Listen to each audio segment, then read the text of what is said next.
Olá, bem-vindo ao Viver Sustentável. O Brasil produz, em média por dia, 240 mil toneladas de lixo, das quais menos de 3% vão para a reciclagem. Existe, além disso, o problema do descarte incorreto dos resíduos sólidos, que podem contaminar o solo e os lençóis freáticos e causar graves danos à saúde pública. Por isso, o programa de hoje é sobre descarte de lixo e reciclagem. Vamos hoje saber como funciona a reciclagem de vidro. Vamos ver como é feito o descarte de resíduos hospitalares. A decomposição de resíduos sólidos depende do material e das circunstâncias do local. No caso do vidro, leva 4.000 anos em média para se decompor. Nosso programa foi até uma recicladora de vidro para ver como este processo se dá. Eles estão por todas as partes, nos carros, em casa, no trabalho. O vidro é um material composto por sílica, encontrado no leito de rios e pedreiras. É um desperdício pensar que milhões de toneladas de vidro vão parar em aterros e lixões, sabendo que esse material pode ser reciclado infinitamente. O vidro é um material que pode ser reciclado N vezes, infinitas vezes, porque ele não perde propriedades. Então, a gente pode reaproveitar o vidro quantas vezes quiser e, além disso, 1 quilo de vidro se fabrica outro quilo de vidro. Então, não se perde nada na reciclagem do vidro. Então, vamos ver como funciona a reciclagem de vidros. Primeiro, o material previamente separado na coleta seletiva municipal ou de particulares chega em caminhões da própria empresa e é descarregado. Depois, ele passa pela esteira de classificação e separação. Esta fase é bastante importante porque muitas vezes o vidro chega misturado com outros tipos de resíduos. Se o material estiver úmido, ele passa por um forno secador. Em seguida, o vidro vai para a moagem e é descontaminado. O peneiramento, que sucede esta fase, serve para separar o vidro pelo tamanho do grânulo, pois a granulometria é diferente para cada tipo de utilização do vidro reciclado. O vidro reciclado hoje é utilizado para diversos produtos. Ele pode ser utilizado para a fabricação de um novo vidro, ele pode ser utilizado na indústria de jateamento e limpezas de peças metálicas, na indústria de tintas, para tintas de reflexão e também muito utilizado na indústria cerâmica. Mas Juliana ressalta que ainda faltam incentivos para a reciclagem de vidro. Faltam incentivos legais, a gente não tem regulamentação no Brasil, então não existe uma fiscalização, ainda muitos estados se pode jogar vidros em aterros sanitários, então por isso a gente deixa de receber uma grande quantidade de vidro.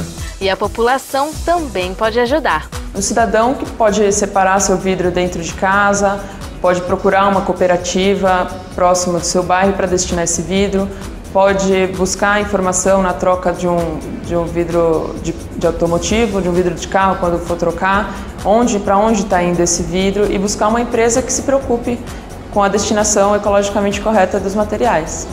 Desta forma, estaremos contribuindo com a preservação dos recursos naturais, com o prolongamento da vida útil de aterros sanitários, enfim, com a natureza e a sociedade. Você sabia que uma pessoa que dirige 20.000 quilômetros por ano, se reduzir 10% do seu percurso utilizando a bicicleta, deixa de emitir cerca de meia tonelada de dióxido de carbono ou até mais? Então prefira um transporte sustentável e a bicicleta é a melhor opção.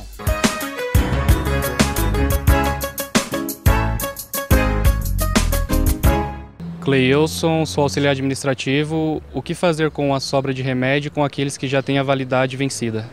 É preciso evitar que vá para o lixo junto com os demais resíduos domésticos ou seja jogado no vaso sanitário.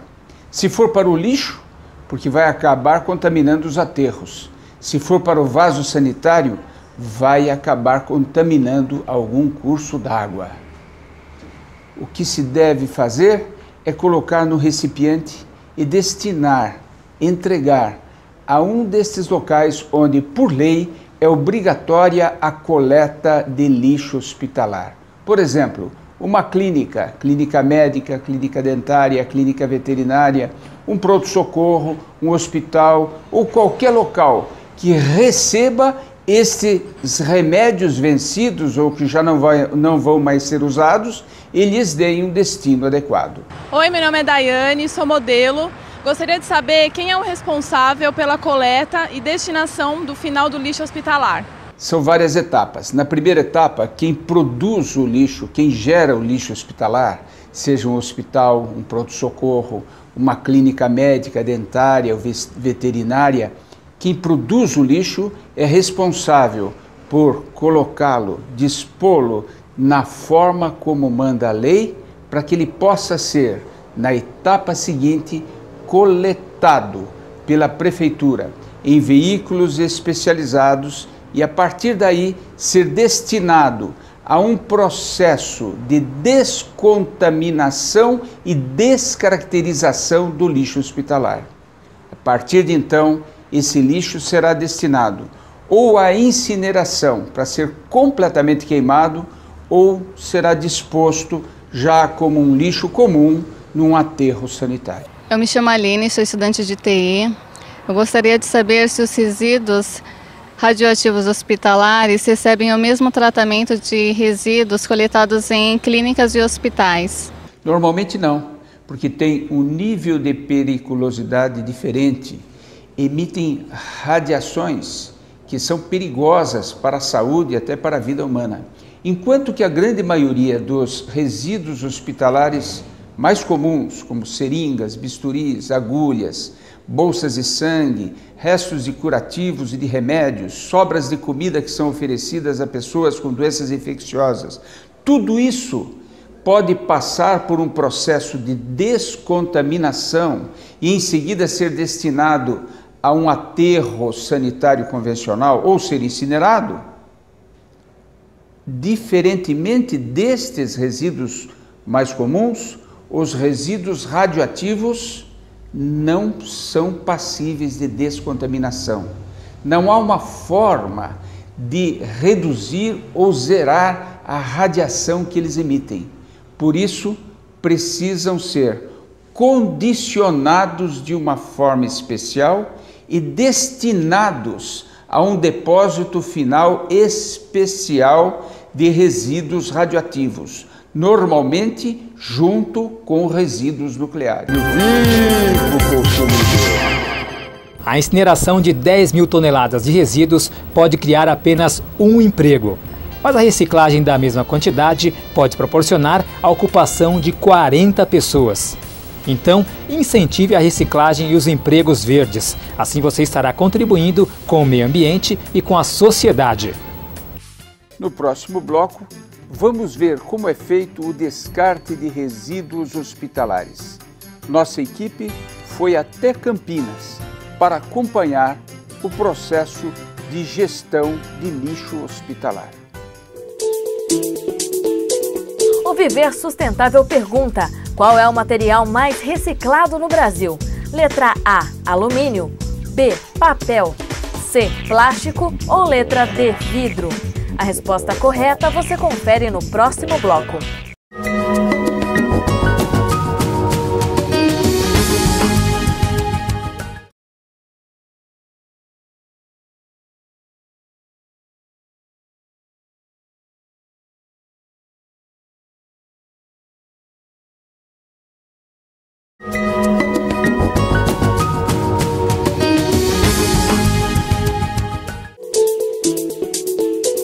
No bloco anterior, o Viver Sustentável perguntou qual é o material mais reciclado no Brasil.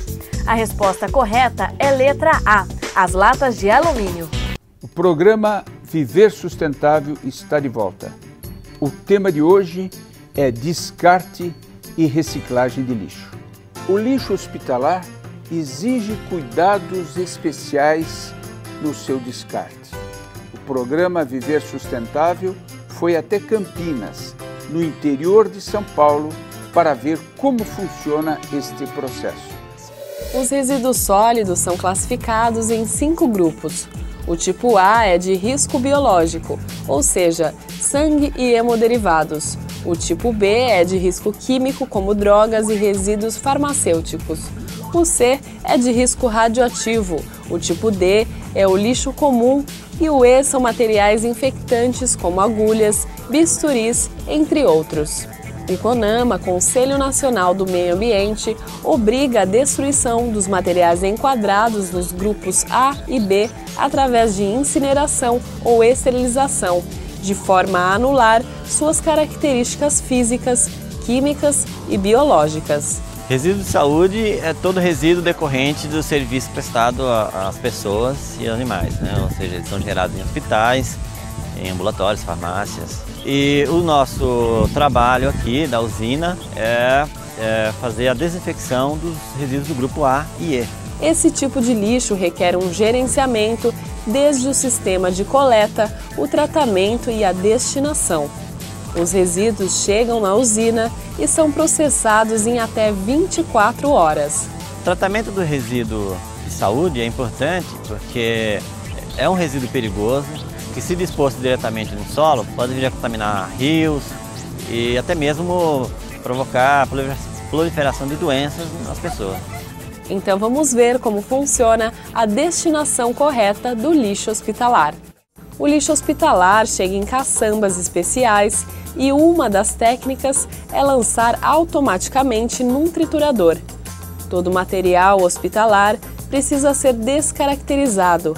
O resíduo vai para um cilindro onde ele passa pelo vapor de água a 150 graus Celsius e pelo micro-ondas a 95 graus Celsius. Isso faz com que todo o material seja descontaminado, passando de grupo de risco biológico para lixo comum. Então, antes do tratamento, ele é um resíduo perigoso e logo após o tratamento, ele é um resíduo considerado inerte, que a gente chama de classe 2, que é um resíduo que pode ser disposto no solo. Então, o tratamento promove um benefício para o meio ambiente e para as pessoas. Por conta do processo de trituração, o volume do lixo hospitalar reduz em até 80%. E isso reverte em ganho na disposição do aterro. Nenhum dos materiais dessa classe pode ser reciclado.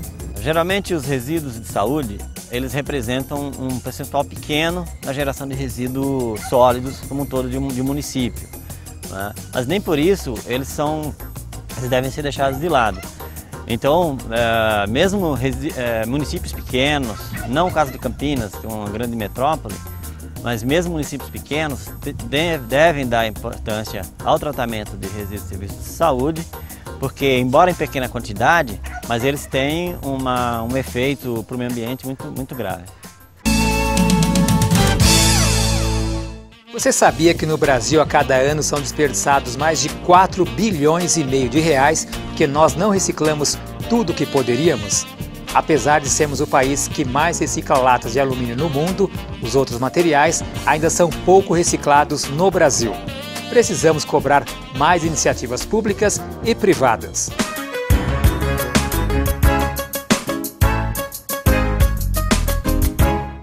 Meu nome é Gessel, sou auxiliar de escritório e gostaria de saber se o estímulo à valorização da sustentabilidade na construção civil iria criar novos empregos. Irá não, já está criando, e empregos verdes. E em alguns setores, até faltando mão de obra especializada, como é o caso de técnicos, encanadores, especialistas em instalação de painéis de aquecimento solar. Muitos outros empregos verdes relacionados a construções sustentáveis podem surgir desde que haja um estímulo do governo sinalizando com clareza de que vai apoiar mesmo, de fato, estas inovações. Essas inovações que exigem um treinamento, uma relocação de mão de obra, um retreinamento, e as pessoas só vão se dispor a treinar para fazer algo novo se tiverem certeza de que este mercado de trabalho novo não é um modismo, é algo que veio para ficar. Meu nome é Rodrigo, estudo meteorologia e gostaria de saber, vários especialistas estão dizendo que já temos tecnologia suficiente para solucionar o problema climático. A gente pode concordar com isso? Acredito que sim, mas muitas das tecnologias de que já dispomos ainda são antieconômicas. É preciso haver um incentivo fiscal, um incentivo tributário, para que possamos começar a aplicar estas tecnologias limpas. A partir de então, instala-se uma curva de aprendizagem e essas tecnologias vão ficando cada vez mais econômicas e aceitas naturalmente por todo o setor privado. Meu nome é Thiago, sou estudante de design de interiores. E o que é necessário para que haja a transição para uma economia de baixo carbono? A transição para uma economia de baixo carbono vai se dando natural e gradativamente à medida em que a população toda vai tomando consciência da necessidade de emitir menos gás carbônico. Mas nós podemos acelerar essa transição através, em primeiro lugar, de investimentos maciços em pesquisa e desenvolvimento de novas tecnologias.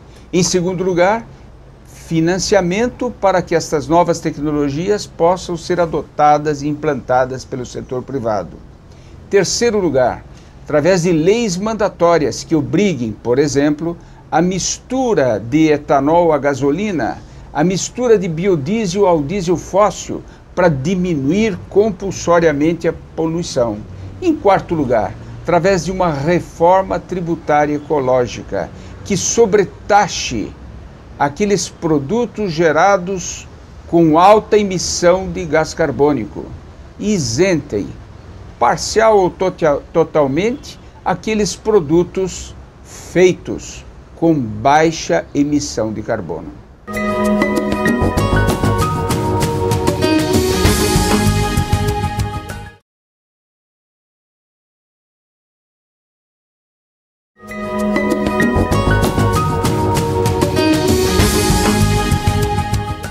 De onde vem a energia elétrica que utilizamos em nossas casas? A energia elétrica pode ter sido gerada de fontes poluentes, como carvão mineral ou óleo diesel, ou mesmo a de vir de energia nuclear, mas pode também vir de fontes renováveis e limpas, como água, sol, vento ou biomassa. No programa de hoje, vamos ver como funcionam as hidrelétricas, uma fonte limpa e renovável que fornece energia para grande parte dos empreendimentos e ilumina a maioria dos lares brasileiros. A geração de energia elétrica pode ser dividida em dois segmentos. A energia suja, no caso as termoelétricas, que utilizam a queima de carvão mineral ou óleo diesel, e ainda as usinas nucleares que geram lixo radioativo.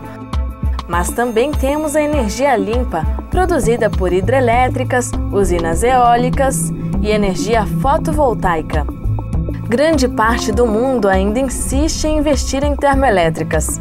O Brasil, apesar de ultimamente ter dado incentivo às termoelétricas nos leilões da Agência Nacional de Energia Elétrica, a ANEEL, é beneficiado pelos recursos hídricos. Olha, o Brasil possui o terceiro maior potencial hidrelétrico do mundo, atrás apenas dos Estados Unidos e Canadá. Toda essa energia vem de quase 2 milhões de quilômetros de rios e córregos. E toda essa energia, ela, por ser hidráulica, ela é uma energia limpa. Maurício nos explica como funciona a geração de energia através da água. Veja, toda usina hidrelétrica de grande porte, ela tem que ter imprescindivelmente um reservatório, tá? Uma represa. Então, essa água da represa, ela é captada por um circuito, um equipamento que chama tomada d'água, um aqueduto, tá? É o nome correto, e chega na turbina, a turbina gira, tá? Porque existem pás que fazem essa turbina girar. A turbina girando, esse giro é transmitido através de um eixo para um rotor de gerador. Daí esse rotor ele é composto de ímãs eletromagnéticos, da onde é produzida a energia elétrica. Mas o caminho percorrido pela energia elétrica até chegar à nossa casa é longo. Uma vez essa energia elétrica produzida, ela vai até a nossa subestação, onde existe um transformador elevador, tá? Esse transformador tem a função de adequar essa energia, equalizando tensão, que são volts, a corrente elétrica, que é ampere, e aí essa energia é então lançada na rede de transmissão de energia elétrica, para onde vai para os grandes centros consumidores, tá? Chegando nesses centros consumidores, essa energia novamente ela é rebaixada a tensão, adequada, readequada novamente, para ser distribuídas para as residências, para as cidades e para a comunidade de um modo geral. A energia produzida por hidrelétricas não gera emissão de gases do efeito estufa e a maior parte das empresas possui grandes programas de regeneração de florestas, criadouros de peixes e atitudes sustentáveis que apoiam a qualidade social, ambiental e econômica do país.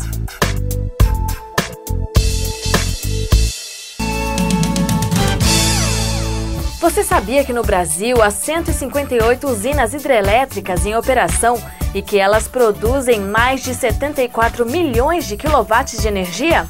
Além disso, elas atendem cerca de 92% dos domicílios brasileiros.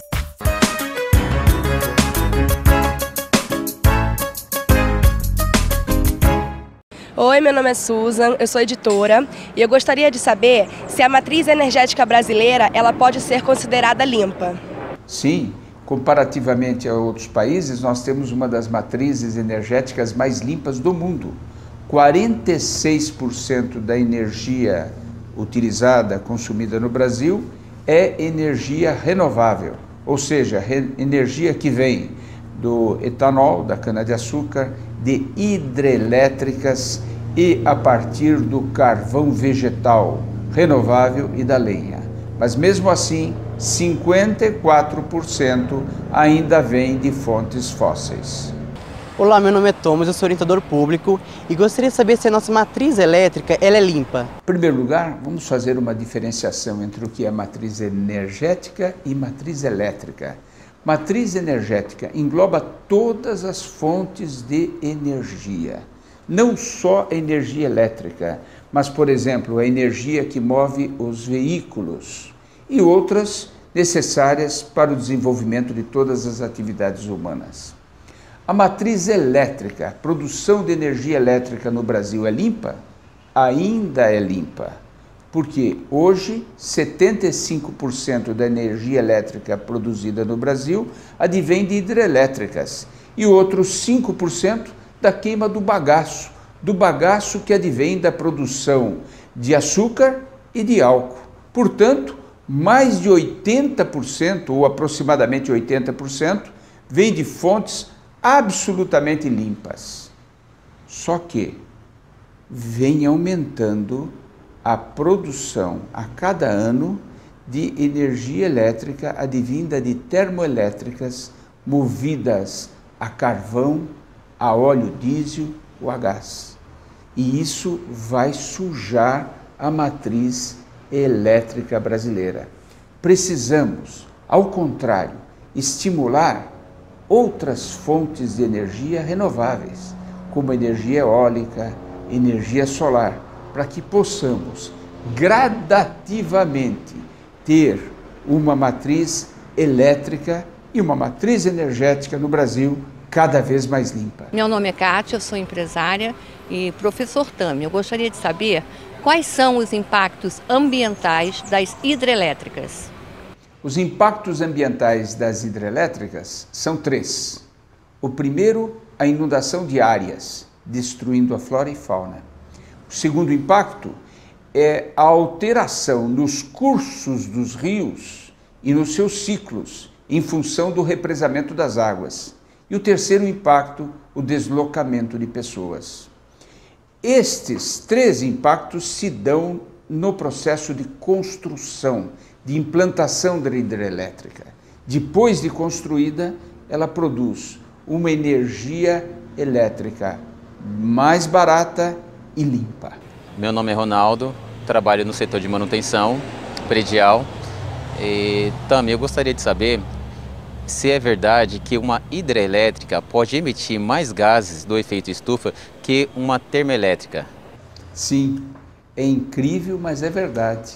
Se a hidrelétrica foi mal construída, sem observar todas as exigências do licenciamento ambiental.